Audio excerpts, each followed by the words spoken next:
The Pearl of the Soul of the World by Meredith and Pierce. 14. Flood. The White Witch screamed. Ariel stood frozen, still touching the pearl.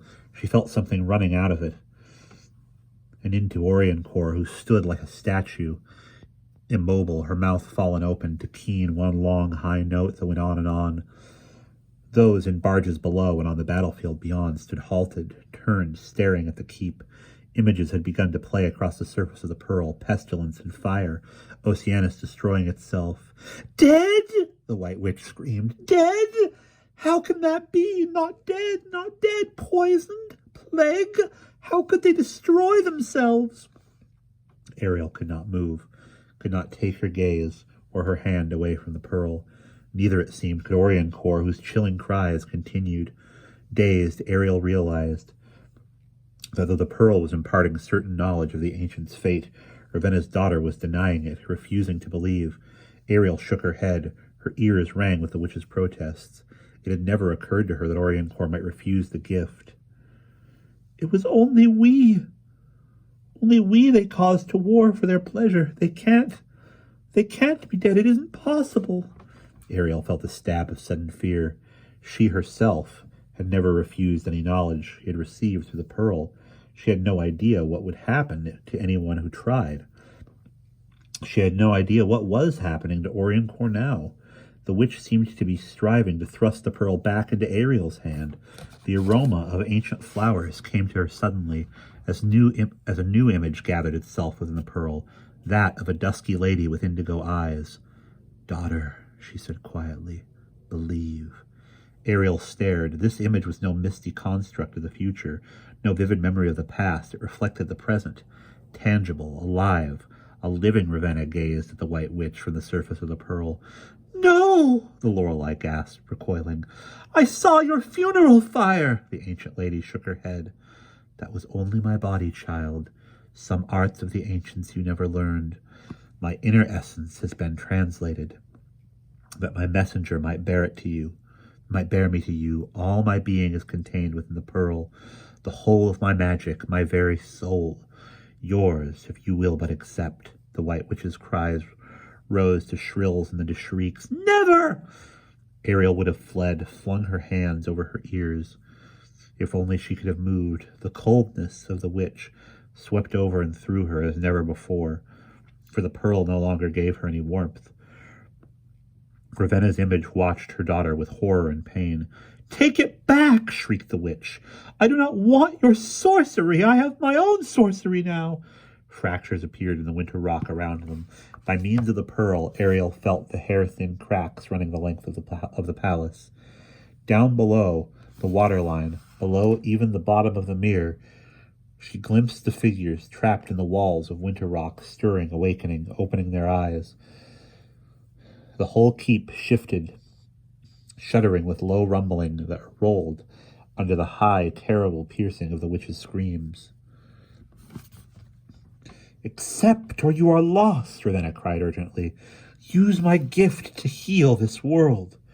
Her image reached out to Oriencore, hands outstretched in appeal. Ariel was aware of Silva in her eastern barge below, sounding her war horn, signaling retreat. The dark islanders fled the palace terrace to their skiffs and stroked for the far shore. Aaron grasped Penderlon's mane as he leapt away across the mere, which had begun to lose its dark opacity. The witch's creatures writhed and struggled in the lightning waters. "Believe me, daughter," Ravenna besought her. "My ancient race and their world are no more." But Oriencore fought the knowledge of the pearl even now. The palace shuddered again, the floor beneath Ariel's feet tilting. She heard crashes, like slabs of crystal plunging and shattering. "It's a lie, a lie. I won't believe it. They can't be dead." "Stop," Ariel tried to tell her. "Stop screaming or the whole palace will fall." The other paid her no heed, fingers tightening on the pearl as though she meant to crush it. "Daughter, turn back," Ravenna called desperately. Then the pearl shattered against Ariel's hand, and the ancient's image shattered with it. Scattering, vanishing, the witch's webbed fingers bore down upon Ariel's. She felt the shards of corundum biting into her flesh.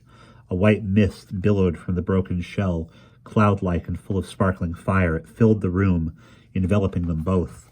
Oriancore wrenched around as if trying to tear free of the pearl, batting at the mist and colored sparks as though they ate at her. Ariel felt nothing but a slight glimmer, an almost pleasant glow. She had cut her thumb upon the broken edge of the pearl. Some portion of the billowing light was running into her through the wound. She breathed it in. It alighted on her skin and entered her pores, crept under her fingernails, filled her ears and hair. She felt it, fiercely hot, like burning silver in her blood. She too cried out then, not with pain but with surprise. "You!" Oriancore gasped, turning back to her now. Her tone was a rasp, as though the misty light had seared her lungs. "You, little sorceress, I curse the day that Iralath first carried you away, and I curse the hour that ever you came to this keep with your message and your poisonous gift. Undone, all my sorcery undone by you, my mother's cat's paw, your very innocence, your shield." The White Witch was dying, Ariel realized. For those who could not accept, the knowledge in the pearl was deadly. Even now her creatures thrashed, perishing in the disenchanted waters below. Ariel had never dreamed, not for a moment, that the pearl could harm as well as heal. "I never meant you ill in giving you the pearl," she cried. Nor could she believe that Ravenna had meant her daughter any harm. "I meant only to show you to make me see?" Oriancore grated, her beautiful bell-like voice now turned to pod shreds grinding, to silk rending, and metal twisting. "To change me back from what I am and what I was before? A mortal halfling, ancient's daughter, don't you understand?" Winterrock shuddered again, and the floor dropped a quarter of an ell before catching itself. The dead creatures in the lake below were dissolving into noxious mist. The palace shook like something struggling to awake. Both Oriancore and Ariel staggered, but neither could release the broken, billowing pearl. "Don't you see?" Oriancore shrilled. "I am no more redeemable than one of my dark angels, one of my true dark angels, for I am not incomplete. As Iralath was when you rescued him, I have eaten hearts and drunk blood and drunk souls. My heart is dust. I could not return to what I was even if I wished, and I do not wish it. I want to walk among my peers. I want the ancients alive on Oceanus, and I curse you for taking the hope of that, my only purpose, away." Her last words were a scream that rent the palace from tower to base. The shock threw Ariel to her knees. By means of the pearl, she was aware of the now transparent waters of the mirror pouring into the breaches. She thought of the Duros held prisoner in the depths of the palace below and hoped desperately for their deliverance. "Ariel! Ariel!" Above the din, someone was crying her name. Had been crying her name frantically for some time. She turned to see Averclon bearing Iralath away from the crumbling palace. Great chunks of winter rock sheared off and hurtled down. The prince sat helpless, unable to turn his unbridled steed.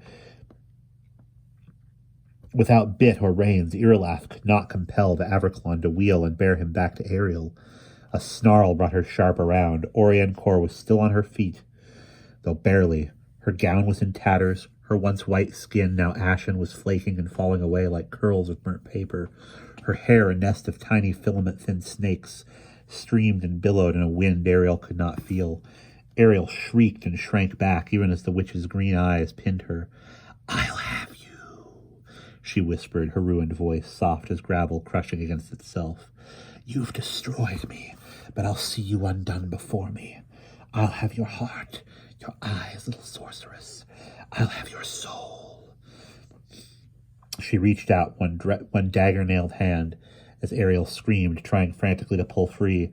Above her in the air a long way off, she heard Iralath cry out as well. The White Witch's hand darted toward her. Ariel shrank, straining, leaned desperately away. She felt Oriencore's talons barely brush her closed eyelids. Not enough even to break the skin, but enough to send their cold through her like a knife. All the light in the world went out. Setting Stolstar vanished. Then Ariel felt the witch's hand, still holding hers, to the broken pearl, fall away into ashes, into dust, just as the palace shuddered for the final time and plunged inexorably down toward the roiling mere below. And we will pause there.